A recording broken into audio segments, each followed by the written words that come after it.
man my mother was with was actually in jail. He was in and out of jail throughout the 10 years he was in my life, but it involved physical abuse towards me, my mother, and a lot of verbal abuse.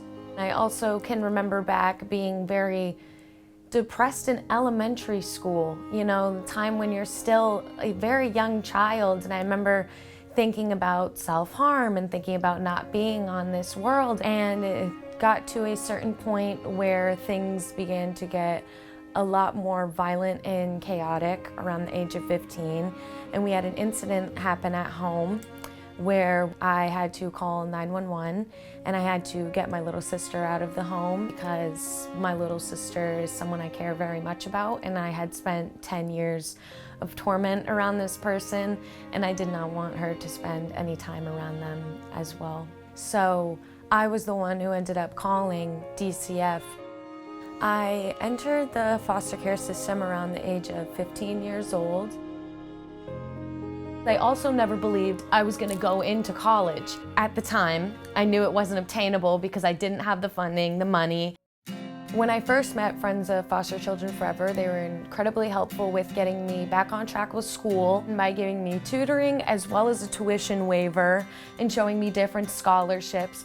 One of my favorite moments at the end of my senior year, you could say, was our award ceremony. When my name was called, it was very loud cheer. Then, of course, I walked across the stage, shook their hand, and was presented with my little scholarship award. That was very fun, and I was very excited to do that. Nerve-wracking, but also excited because I was like, hey, I'm up here too, guys. So that was a very good one. Friends of Foster Children Forever were able to help me find a good therapist, and I was able to get a lot of extra accommodations at school. Hi, good to see you. So I've gone from someone who thought they were just going to be bouncing around to breaking the cycle and having Friends of Foster Children Forever help me out with my education.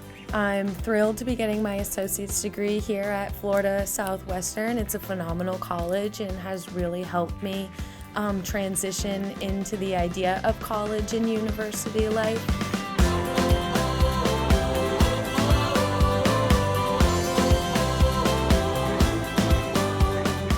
And then from there, I'll get my bachelor's, and then hopefully all the way up to my doctorate, because that's as far as I'd like to go.